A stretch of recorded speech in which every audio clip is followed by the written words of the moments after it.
सबसे पहले तो आपको बहुत बहुत बधाई सुधांशु त्रिवेदी जी। पार्टी ने तीसरी बार हरियाणा में सरकार बनाई और वो भी ऐसे मौके पर जब हर कोई ये कह रहा था कि बड़ा मुश्किल है। तो सबसे पहले तो ये कौन सी जादू की छड़ी थी, बीजेपी ने कहां घुमाई और उस जादू की छड़ी से हरियाणा की जीत निकल कर आई? देखिए, इसमें कोई जादू की छड़ी नहीं है।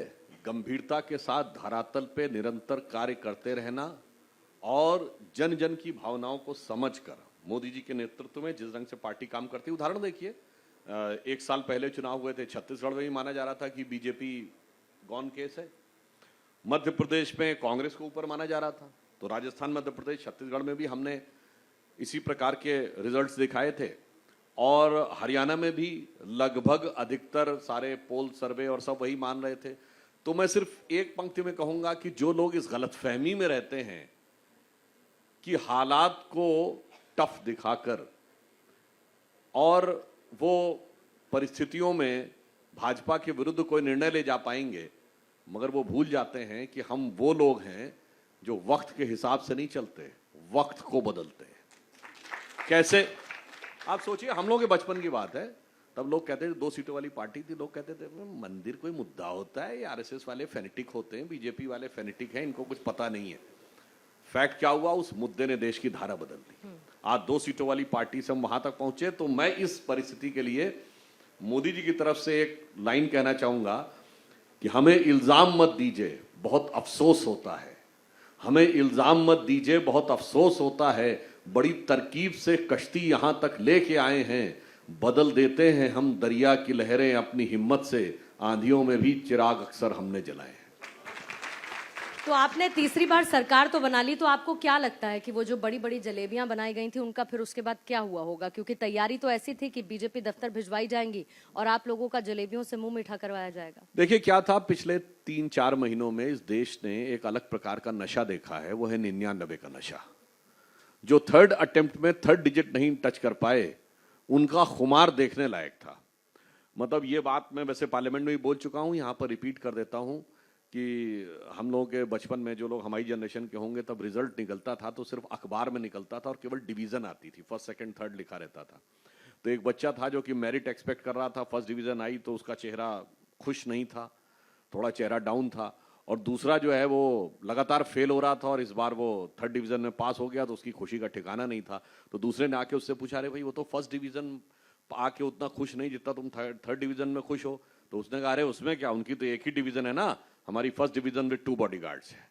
तो ये जो 1st डिवीजन विद 2 बॉडीगार्ड्स वाले थे, इन लोगों को ये गलतफहमी हो गई थी। या दूसरे शब्दों में कहूं कि वो पुराना गाना था ना, जिसको देखो वही आज मदहोश है, आज तो मैं दीवाना गजब ढा गया। तो 99 के नशे में ऐसे मदहोश थे कि एक दीवाना जो कि भारत की राजनीति का चिर हुआ है, वो कई बार इस परिस्थिति में धरती से अलग होते जा रहे थे। इस कारण से वो उस यथार्थ को नहीं समझ पाए और एक वातावरण जो बनाया गया था। और यहां मैं एक गंभीर बात भी कहता हूं, सिर्फ लाइटर नोट पे नहीं। भारत का पिछला चुनाव भारत के इतिहास का इकलौता चुनाव है जब 7 समंदर पार बैठे किसी धन कुबेर जॉर्ज सोरेस ने कहा कि मैंने $1 बिलियन रखे हैं भारत में मोदी जी की सरकार हटाने के लिए। भारत का चुनाव भारत के इतिहास का एकमात्र चुनाव है जब विदेश में कोई छपी हुई अखबार की बात नहीं कर रहा हूं, एक देश ने, रूस की फॉरेन मिनिस्ट्री ने ऑफिशियल बयान दिया कि भारत के चुनावों में विदेशी हस्तक्षेप हो रहा है। भारत का पिछला चुनाव इकलौता चुनाव है कि चुनाव भारत में हो रहे थे और कांग्रेस के नेता शशि थरूर बांग्लादेश के अखबार द डेली स्टार में आर्टिकल लिख रहे थे, मोदी हैज टू गो। ये भाई बांग्लादेश में आर्टिकल लिखने का क्या मतलब, मोदी हैज टू गो? अब आपको बताएं उसका क्या कनेक्शन था? पिछले लोकसभा चुनाव में सबसे बड़ी जीत कहां से हासिल हुई है? असम की धुबरी सीट से, जहां कांग्रेस के रकीबुल हसन 10,25,000 से जीते, यानी राहुल गांधी की 3 गुनी विक्ट्री। और असम में जाके पूछिए तो हर व्यक्ति धुबरी को मिनी बांग्लादेश कहता। अब समझ में आया बांग्लादेश के आर्टिकल में लिखने का क्या मतलब था कि मोदी हैज टू गो। और वैसे ही हरियाणा में मैं फिर कहूं, किसी को जो भी अटपटा लगे, यहां न किसान मुद्दा था, न जवान मुद्दा था, न पहलवान मुद्दा था। परिणाम के बाद देखें तो सबसे बड़ा मुद्दा है ममन खान, जो 98,000 से जीते हैं, हुड्डा साहब 70,000 से जीते हैं। आप ये सोचिए कि ये रिजल्ट्स का आप एनालिसिस करें तो आपको दिखाई पड़ेगा कि चुनौतियां भारत के सामने किस सीमा तक हैं और किस प्रकार की चुनौतियां हैं। यहां पर सिर्फ ये नहीं, जैसे ही भारत आर्थिक दृष्टि से उभर रहा है तो भारत को आर्थिक दृष्टि से भी रोकना है, सामरिक दृष्टि से भी रोकना है, सामाजिक दृष्टि से भी समस्या उत्पन्न करनी है और सांस्कृतिक दृष्टि से भी समस्या उत्पन्न करनी है। तो इसलिए इस समय चतुर्दिक तरफ से आक्रमण है, मगर आश्वस्त रहिए, हम उसके बावजूद भारत को उस स्थिति में मोदी जी के नेतृत्व में ले जाएंगे जो भारत का वास्तविक भविष्य है, जो आप कहते हैं ना विकसित भारत, तो 2047 तक विकसित भारत का लक्ष्य पूर्ण होगा। लेकिन आप कहते हैं कि हमने एक एनालिसिस किया और वहां पर कोई मुद्दा नहीं था, लेकिन एक एनालिसिस विपक्षी पार्टी ने भी किया और वो एनालिसिस निकल कर आया ईवीएम तक, ये कहते हुए कि छेड़छाड़ हुई, बैटरी फुल चार्ज थी, दिन भर ईवीएम इस्तेमाल होने के बावजूद, और एक बार फिर से ईवीएम से खेला कर दिया बीजेपी ने। देखिए, जिन लोगों को बैटरी चार्ज और वो नजर आ रही, लगता है उनके दिमाग की बैटरी थोड़ी डिस्चार्ज हो गई है। इसलिए मैं कहना चाहूंगा, बताइए, गजब का तर्क देते हैं कि ईवीएम ने कश्मीर में अच्छा काम किया, हरियाणा में अच्छा काम नहीं किया, फिर उसने हिमाचल में अच्छा काम किया, उत्तराखंड में अच्छा काम नहीं किया। अच्छा, राजस्थान में 2018 में सही काम किया, 2023 में उसने गड़बड़ कर दी। उत्तर प्रदेश में सही काम नहीं किया, बिहार में उसने सही काम किया था, बंगाल में बहुत अच्छा काम किया, असम में गड़बड़ कर दिया, फिर तेलंगाना में बहुत अच्छा काम किया, फिर कर्नाटक में अच्छा काम किया, फिर महाराष्ट्र गुजरात में गड़बड़ कर दिया, फिर तमिलनाडु में अच्छा काम किया और केरल में अच्छा काम किया। मतलब देश को क्या वो समझ रखा है, वो शब्द, वो संज्ञा जो राहुल गांधी जी को दी जाती थी, जिसका प्रयोग नहीं किया जाता है, आप देश को वो समझने की गलती मत करिए कि आप अपनी सुविधा के अनुसार चयन करते रहेंगे। ये तो वाली स्थिति हो गई ना, जैसे बचपन में वो बच्चे मोहल्ले के या कॉलोनी में क्रिकेट खेलते थे ना, तो नहीं, अगर मैं खेलता रहूंगा तो ठीक है, मैं आउट हो गया तो एम्पायर गलत है, साहब मैं तो मानने को तैयार नहीं हूं कि मैं आउट हो गया। ये उस ढंग का हास्यास्पद और बचकाना तर्क। लेकिन बहुत ही एक गंभीर बात है, आप कहते हैं 99 का नशा चढ़ा है और शायद इसीलिए ऐसी बातें हो रही हैं, तो क्या ये 99 के नशे का ही असर है कि आपकी पार्टी को आतंकवादियों की पार्टी बता दिया गया? ऐसा पहली बार नहीं हुआ है। जब ये सरकार में थे, याद करिए, Sushil Kumar Shinde in January 2013, I think it was 13th or 14th of January 2013, Jaipur literary festival में उन्होंने कहा कि आरएसएस और बीजेपी वाले टेरर कैंप्स चलाते हैं। और उस समय जब फ्लोर ऑफ द हाउस पे हमारी leader of the opposition Sushma Swaraj ji थी, उन्होंने कहा कि आप गृह मंत्री हैं भारत के, आपने इतना बड़ा बयान दिया है तो सबूत दीजिए सदन के पटल पर। उन्होंने कहा मैं अपना बयान वापस लेता हूं, और वो तो मैंने ऐसे ही बोल दिया था। इन्होंने तो सारे हिंदुओं को आतंकवादी सिद्ध कर दिया था। और मजे की बात समझिए, ये बयान चिदम्बरम साहब ने दिया है, होम मिनिस्टर। उसका कारण जानते क्या है? जिनको हम में आतंकवादी नजर आता है, ये वो लोग हैं जिनको जाकिर नायक में शांति का मसीहा नजर आता है, इशरत जहां में बेटी नजर आती है, बुरहान वानी में भटका नौजवान नजर आता है, याकूब मेनन में जुडिशियल किलिंग नजर आती है, अफजल गुरु में हालात का मारा नजर आता है, ओसामा में जी नजर आता है, हाफिज में साहब नजर आता है, और भारत तेरे टुकड़े होंगे इंशाअल्लाह कहने वालों में भटके नौजवान नजर आते हैं, और भारत के सेना अध्यक्ष में सड़क छाप गुंडा नजर आता है। मुझे लगता है ये वो लोग हैं जिनकी नजर ऐसी है, तो अगर किसी की नजर ही खराब हो तो नजारा कितना भी अच्छा हो वो देख नहीं सकता। लेकिन किसी की नजर से नजरिया बदलने लगा है, और मैं बात उमर अब्दुल्ला और फारूक अब्दुल्ला की करती हूँ। चुनाव जीता वहां पर नेशनल कॉन्फ्रेंस ने एक बड़े मार्जिन से जम्मू कश्मीर में, लेकिन वहां से जो बात निकलकर सामने आई फारूक अब्दुल्ला और उमर अब्दुल्ला की तरफ से कि हम सरकार के साथ मिलकर काम करना चाहते हैं, आप इसको कितने पॉजिटिव नोट पर देखते हैं और आगे ले जाने की इसको लेकर आप शिद्दत रखते हैं? उनके इस बयान का हम स्वागत करते हैं, परंतु इस बयान को हम सतर्कतापूर्ण आशावाद यानी कॉशियस ऑप्टिमिज्म के साथ देखते हैं कि अगर वो वॉक द टॉक करेंगे तो मेरे विचार से निश्चित रूप से कश्मीर के भविष्य के लिए अच्छा होगा। क्योंकि जो भी सरकार चुन के आई है, लोकतांत्रिक प्रक्रिया के थ्रू जो चुन के आई है, हम उसका स्वागत करते हैं। और एक बात और ध्यान रखनी चाहिए, शायद आज की युवा पीढ़ी को ना पता हो, एक दौर था जम्मू कश्मीर में जब विधानसभा के चुनाव होते थे, 14-15% वोटिंग होती थी, वो तो अलग बात है। 14, 15, 18, 20 तक विधानसभाएं ऐसी होती थी जो निर्विरोध चुन ली जाती थी, जहां कोई कैंडिडेट दूसरा नामांकन ही नहीं भरता था। और स्थिति यह थी 90 के दशक में कि लाल चौक पे राज्यपाल भी 26 जनवरी और 15 अगस्त को भी झंडा नहीं फहरा सकते थे। वहां आज आपने देखा लाल चौक पे देर रात तक प्रचार हो रहा था। डल लेक के ऊपर एक नहीं अनेक चैनलों ने अपने प्रोग्राम किए।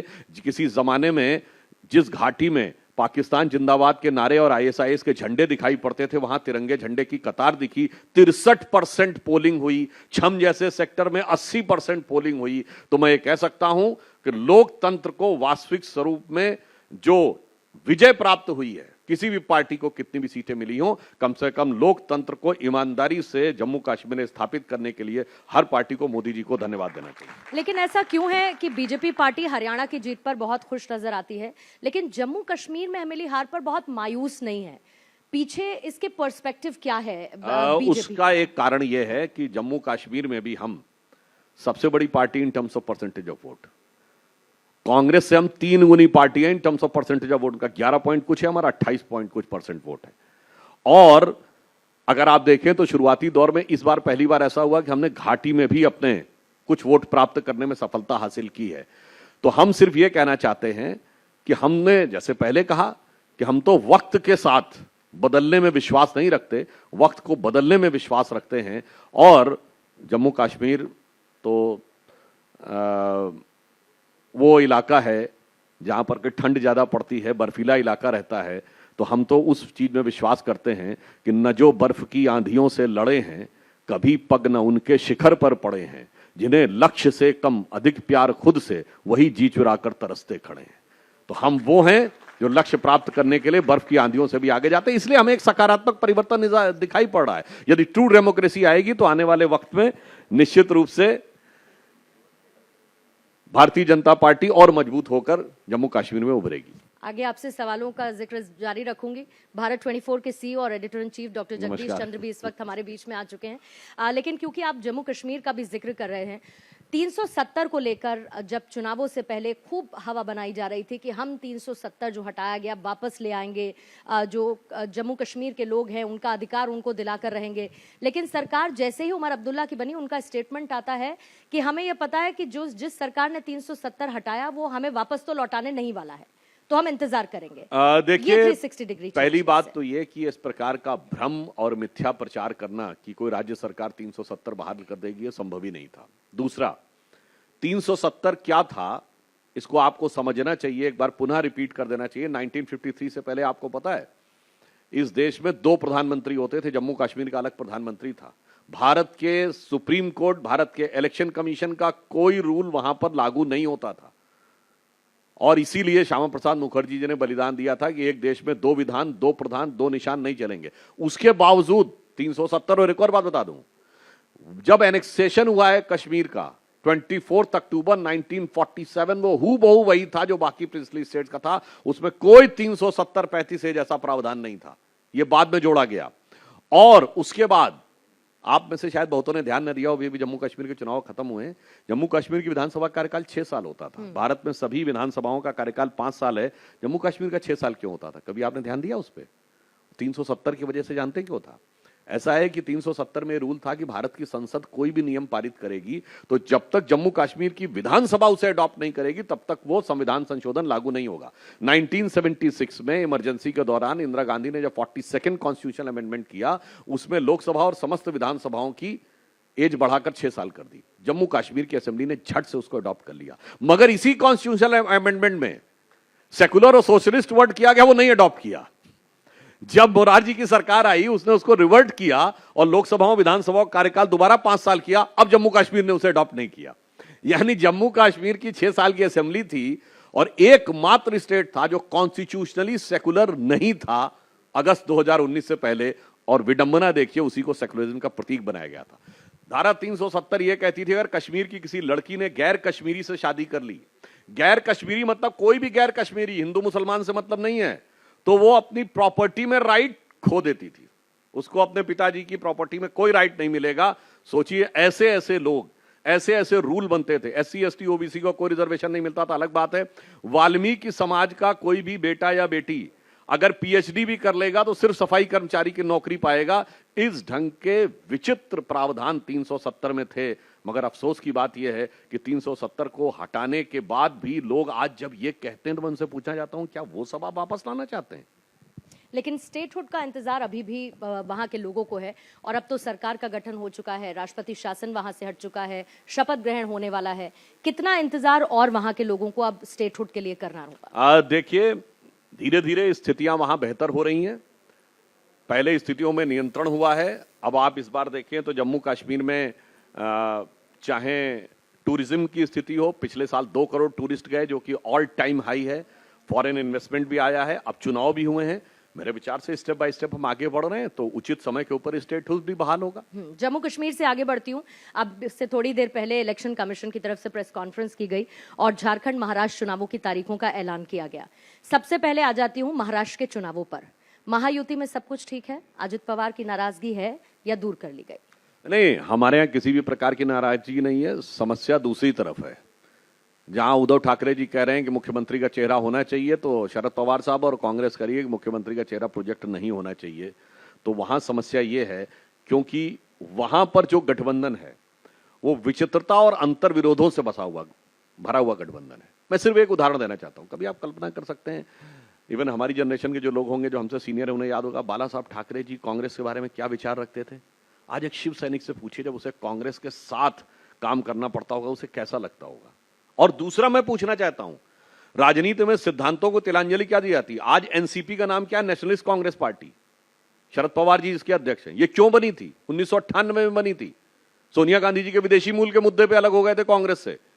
क्या हमारे हिसाब से नेतृत्व भारतीय के पास होना चाहिए, विदेशी मूल के व्यक्ति बाद में? फिर उसी से गठबंधन कर लिया। अब भाई गठबंधन कर ले तो वापस कांग्रेस में चले जाओ। नहीं साहब। तो आप सोचिए, जिस मुद्दे पे आप अलग हुए, एनसीपी के संविधान में यह लिखा हुआ है, और उसके बाद आपने उसी से हाथ मिलाया और शिवसेना बाला साहब ठाकरे जी के आदर्शों का दावा करने वाली उस तरह चली गई। तो मुझे लगता है वहां अंतर विरोध और समस्याएं ज्यादा हैं, क्योंकि हमारा गठबंधन जब शिवसेना से था वो विचारधारा प्रेरित था। आज वो जिस गठबंधन में है वो स्वार्थ और सत्ता से प्रेरित। लेकिन जिन अजित पवार को आप एक विचारधारा के तहत अपनी पार्टी में साथ लेकर आए, लोकसभा चुनावों में वैसा लाभ आपको मिला नहीं। अजित पवार को भी शायद ऐसा लगता होगा कि अलग रहते जितना लाभ उनको मिल पाता, आपके साथ रहकर मिला नहीं। देखिए, कोई भी चुनाव हो, उसमें हार या जीत एक कारण से नहीं होती है। हम लोग उन सारे कार्यों का सम्यक विश्लेषण करते हैं, और हमारी महाराष्ट्र की यूनिट और केंद्र सरकार ने किया है। उसके अनुसार जो भी उचित रणनीति होगी, आगे आकर हम उसको सुनिश्चित करेंगे कि अगली बार भारतीय जनता पार्टी उससे कहीं बेहतर प्रदर्शन करे। हाँ, ठीक है कि पिछला वाला जो चुनाव था लोकसभा का, वहां हमारी अपेक्षा से कम सफलता मिली। तो इस बार अजित पवार साथ में लड़ेंगे, आपके तय है? नहीं, इसमें तो कहीं कोई किंतु परंतु नहीं। महायुति पूरी तरीके से एकजुट है। और क्योंकि महाराष्ट्र की बात निकली है, तो अभी एक रीसेंट इंसिडेंट महाराष्ट्र में देखने को मिली बाबा सिद्दीकी को लेकर। लॉरेंस बिश्नोई का नाम सामने आया। पिछले कुछ वक्त से लॉरेंस बिश्नोई की तरफ से धमकियां दी जा रही थी। आपको लगता है कि एक बड़ी चुनौती खासतौर पे महाराष्ट्र में न सिर्फ लॉ एंड ऑर्डर के लिहाज से, बल्कि जिस तरीके की धमकियां आती है और बहुत सारे बड़े बड़े लोग टारगेट पर बताए जा रहे हैं, लॉरेंस बिश्नोई को हैंडल करने की सरकार की नीति क्या है? देखिए, इस हत्याकांड को लेकर महाराष्ट्र की सरकार पूरी तरीके से सतर्क और संवेदनशील थी। मुख्यमंत्री एकनाथ शिंदे जी और गृह मंत्री देवेंद्र फडणवीस जी दोनों ने इस विषय को गंभीरता से लिया है, और यह सुनिश्चित किया है कि जो भी व्यक्ति इसमें दोषी पाया जाएगा उस पर प्रभावी और कड़ी कार्रवाई होगी। और महाराष्ट्र में किसी भी प्रकार के लॉ एंड ऑर्डर के माहौल को खराब करने की कोई अनुमति नहीं दी जाएगी। क्योंकि आप उत्तर प्रदेश की जिम्मेदारी संभालते हैं, मैं बहराइच का जिक्र सुधांशु त्रिवेदी ना करूं, थोड़ा सा यह मुमकिन नहीं है, क्योंकि बहराइच में दुर्गा पूजा होती है, विसर्जन का समारोह होता है और उस दौरान पत्थरबाजी होती है। फिर उसके बाद एक जमात खड़ी हो जाती है ये कहते हुए कि भाई आप एक वर्ग को टारगेट करते हैं, एक समुदाय को टारगेट करते हैं। इसको सीधे सीधे लॉ एंड ऑर्डर के पर्सपेक्टिव से देखा जाए, जिसमें यूपी सरकार क्या फेल हुई, या बी एक साजिश का हिस्सा जिसको अंजाम देने की कोशिश की गई? जो कुछ बहराइच में हुआ है, ये कोई आइसोलेटेड इंसिडेंस नहीं है। ये कोई एक पृथक अलग से हुई घटना नहीं है। अगर आप पैटर्न देखें पिछले 4 महीनों में, तो गुजरात में, महाराष्ट्र में, बंगाल में, कर्नाटक में हर जगह पथराव की ये घटनाएं हो रही। सिर्फ इतना ही नहीं, थोड़ा और पैटर्न देखिए।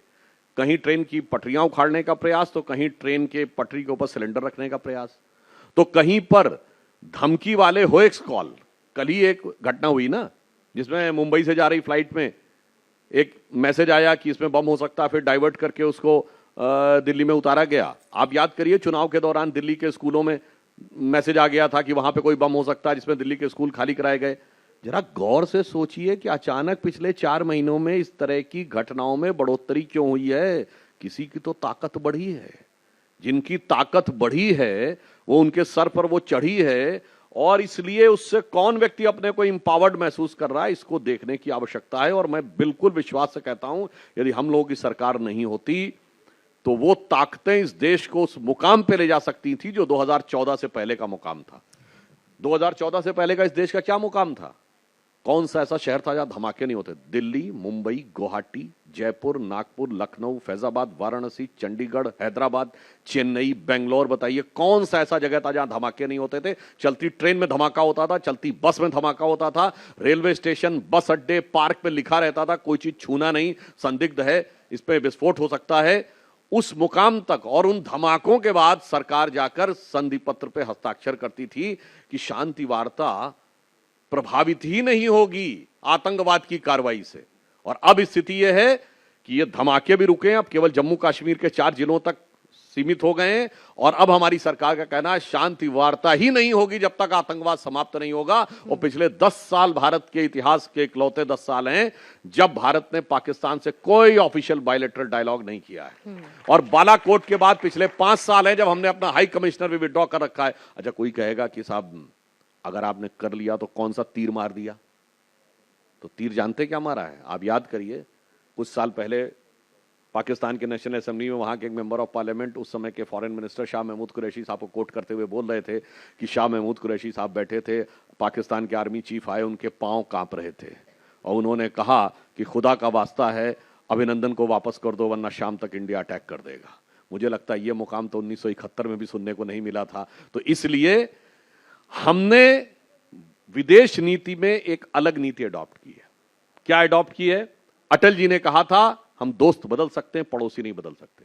मोदी जी उससे एक स्टेप आगे गए, उन्होंने कहा बिल्कुल सही बात है, हम दोस्त बदल सकते हैं, पड़ोसी नहीं बदल सकते, पर पड़ोसी को हैसियत में रख सकते हैं। वो हमने हैसियत में रख के दिखाया। आप चूंकि बहराइच से पाकिस्तान गए, मैं भी एक सवाल के साथ बहराइच से पाकिस्तान जाऊंगी, लेकिन पहले बहराइच का एक और जिक्र कि फिर अखिलेश यादव को या फिर कांग्रेस को ऐसा क्यों लगता है कि बीजेपी दंगे करवाती है और अगर यहाँ पर हिंदू मुस्लिम होता है तो उसका फायदा आपको मिलता है, क्योंकि आप ध्रुवीकरण का फायदा उठाना जानते हैं? देखिए, वो जो आरोप लगाते हैं कि हम हिंदू मुस्लिम की बात करते हैं, तो हम कहते हैं ये सच है कि हम तो और हिंदू मुस्लिम दोनों की बात करते हैं, आप सिर्फ मुस्लिम की बात करते हैं। यहां यह समस्या हो जाती है और इस कारण से ध्रुवीकरण की वह स्थिति उत्पन्न होती है। अन्यथा आप सोचिए, जो कांग्रेस और ये समाजवादी पार्टी जिस प्रकार की बातें करते हैं, अगर आप याद करिए देश के बड़े से बड़े दंगे किसके दौरे हुकूमत में हुए? आज आपको बताऊं 50 से अधिक लोग जिन दंगों में मारे गए, उनको सबसे भीषण दंगों की श्रेणी में कहा जाता है। ऐसे करीब 22 से 23 दंगे हैं जिनकी लिस्ट अवेलेबल है और उनमें से एक 2002 का गुजरात सिर्फ ऐसा है जो बीजेपी रिजीम में हुआ है, यानी वो तो है सांप्रदायिक दंगा, और बाकी 21-22 हैं सेकुलर दंगे जिनकी की कभी कोई आवाज नहीं सुनाई पड़ती, जिनमें कोई प्रतिक्रिया नहीं होती। फिर वो 67 का सूरत हो या 87 का मेरठ हो या 84 का भिवंडी हो या 93 का मुंबई हो या हाशिमपुरा मलियाना हो या भागलपुर हो, उसमें कोई चीज सुनाई नहीं पड़ती। अब हम ईमानदारी से जो बात कहना चाहते हैं, हम समाज के सभी वर्गों को ईमानदारी से साथ रखना चाहते हैं, कट्टरपंथी तत्वों का तुष्टीकरण नहीं करना चाहते हैं, जबकि ये लोग कट्टरपंथी लोगों को वोट का थोक विक्रेता मानकर उन्हीं के थ्रू वोट की डील करना चाहते हैं। ये इनके साथ सबसे बड़ी समस्या है। लेकिन ये ऐसा क्यों कहते हैं कि जब जहां और यहां मामला सिर्फ आतंकवाद दंगे का नहीं, आतंकवाद का है। अखिलेश जी की सरकार ने लखनऊ, वाराणसी, फैजाबाद के डिस्ट्रिक्ट कोर्ट में धमाके करने वालों से केस विड्रॉ किए थे। यहां तो उससे एक स्टेप आगे चले जाते हैं। और मैं एक और बात भी कहना चाहता हूं, जो सांप्रदायिक ध्रुवीकरण की बात करते हैं, उत्तर प्रदेश में आजमगढ़ जिला है जहां भारत की सेना के first gallantry award winner brigadier Mohammad Usman का घर है। किसी आपने सेकुलर को देखा है आजमगढ़ में उनके घर पे जाते हुए? दिखाइएगा कभी।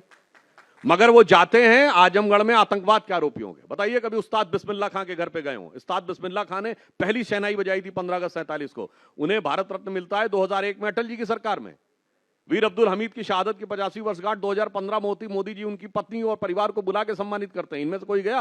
अशफाकुल्ला खां के यहां कभी जाते देखा? और तो बाकी तो छोड़िए, डॉक्टर एपीजे अबुल कलाम के नमाजे जनाजा में किसी सेकुलर को देखा हो तो बताइए। बुरहान वानी और अफजल गुरु में तो बहुत देखे। आप कलाम मेमोरियल पे इनकी फोटो दिखाइएगा कभी। लेकिन इनको अच्छे सच्चे सुधांशु मुसलमान से त्रिवेदी जी, मतलब नहीं है। लेकिन- यहाँ ध्रुवीकरण हिंदू मुसलमान लेकिन- का नहीं है, लेकिन फिर मुसलमानों में कट्टरपंथ का लेकिन ध्रुवीकरण फिर ये करना। क्यों कहा जाता है कि बीजेपी की आंखें वहीं घूम जाती हैं जहां पर मुस्लिम पॉपुलेशन जिस इलाके में बढ़ने लगती है। बीजेपी डेमोग्राफी चेंज की बात करने लगती है जब मुस्लिम पॉपुलेशन बढ़ने लगती है। बीजेपी चाहती है कि वो वक्फ बिल पर भी कंट्रोल कर ले, वक्फ की संपत्तियों पर भी कंट्रोल कर ले, यानी कि अपने हिसाब से मुसलमानों को चलाना चाहती है बीजेपी, ताकि दबा कर रखे, ये कहा जाता है। ये बीजेपी के बारे में। डेमोग्राफी चेंज होने लगती है तो हम ये बोलते हैं। डेमोग्राफी चेंज होके किस खतरनाक रूप धारण किया है। आपको पता है कि असम में 40 साल के अंदर 8-9% से 35% का डेमोग्राफी में चेंज आ गया। इतना बड़ा परिवर्तन आपने कभी देखा है? और ये हम अपनी बात नहीं कह रहे हैं। आप असम में जो कांग्रेस की सरकार थी, तरुण गोगोई जी सीएम थे, उनकी रिपोर्ट जाके देख लीजिए, जिन्होंने इस विषय की बात कही। तो हम इस देश को, नमस्कार, आदरणीय अर्जुन मेघवाल जी हमारे मध्य हैं, सब हम स्वागत करते हैं। एक बार अर्जुन राम मेघवाल जी के लिए जोरदार तालियां हो जाएं। नमस्कार सर। जी सुधांशु जी। तो देखिए, मेरा मानना है डेमोग्राफी चेंज अपने आप में एक चैलेंज है। डेमोग्राफी चेंज एक होता नेचुरल वे में होना और एक होता घुसपैठ और इसके द्वारा होना। ये हम नहीं कह रहे हैं, ये तो अप्रैल 2014 में कांग्रेस ने की सरकार ने असम में यह प्रस्ताव पारित किया हुआ है कि जिस प्रकार से घुसपैठ हो रही है, असम एकॉर्ड उसका प्रमाण है। और मैं एक और बात कहना चाहता हूं, किसी को कंफ्यूजन हो, जब इस देश में आजादी मिली तो मुस्लिम समाज 9% था। आज कितना है? 2011 में ऑफिशियली 15-16% और 20% कहा जाता है। अब इसमें कोई किंतु परंतु का स्कोप है? 9 राज्य में हिंदू माइनॉरिटी हो गया। 1 दर्जन से अधिक जिले हैं, धुबरी, बरपेटा, करीमगंज, मालदा, मल्लापुरम, जहां पर कि हिंदू 25 से 30% रह गया।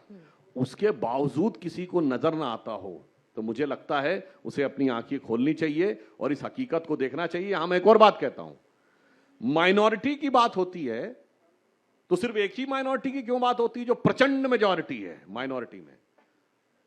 सबसे छोटी माइनॉरिटी देखिए, पारसी जोरोस्ट्रियंस। अभी रतन टाटा साहब की का देहांत हुआ है। बताइए, भारत का पहला उद्योगपति कौन? माइनॉरिटी, रतन टाटा। भारत का पहला न्यूक्लियर साइंटिस्ट कौन? माइनॉरिटी, होमी जहांगीर भाभा। भारत का पहला फील्ड मार्शल कौन? Sam Manekshaw, minority. वैसे तो आपको बहुत सारी चीजें नहीं पता होंगी। अगर पहली बोलती फिल्म किसने बनवाई थी? आतिश ईरानी ने आला मारा, माइनॉरिटी। अगर पहली कलर्ड फिल्म किसने बनाई थी? सोहराब मोदी ने 1952 में, झांसी की रानी, माइनॉरिटी। और अभी जिस समय ये कोविड की वैक्सीन बनाने वाले आधार पूनावाला, वो कौन थे? माइनॉरिटी। मेरे भाई, काम करके दिखाओ तो समाज अपने आप में सम्मान देगा। सबसे ज्यादा टैक्स देने वाली कम्युनिटी कौन? जैन, माइनॉरिटी। सबसे इंटरप्रेन्योरशिप कम्युनिटी कौन? सिख, माइनॉरिटी। मगर सब तो बढ़िया काम कर रहे हैं। और मैं जो पहले भी बोल चुका हूं, फिर रिपीट कर रहा हूं, आजादी मिली ना कोई जैन रियासत थी, ना कोई सिख, 1-2 महाराजा पटियाला छोड़ सिख रियासत नहीं थी, पारसी रियासत नहीं थी, क्रिश्चियन रियासत नहीं थी, सब फूल पल रहे हैं। और जो बादशाह आलम पनाह थे, बादशाह आलमगीर थे, बादशाह गाजी जिंदा पीर थे, हुक्मरान वक्त थे, निजामुल मुल्क थे, कहीं पटौदी के नवाब थे, लखनऊ के नवाब थे, रामपुर के नवाब थे, भोपाल के नवाब थे, हैदराबाद के नवाब थे। वो कहते हैं हम तो मजलूम हो गए और हमसे तो कुछ हो नहीं पा रहा है। तो मुझे लगता है आप अपने अंदर झांकिए, दूसरे को मत कहिए। क्योंकि मैं एक लाइन में कहूंगा, जो हुक्मरान वक्त थे वो आज मजलूम हो गए, क्योंकि सेकुलरिज्म के जाल में ऐसे फंसे कि उलझुल हो गए। चलिए, बहुत बहुत शुक्रिया आपका सुधांशु त्रिवेदी जी, आज की चर्चा में भारत 24 के मंच पर शामिल होने के लिए।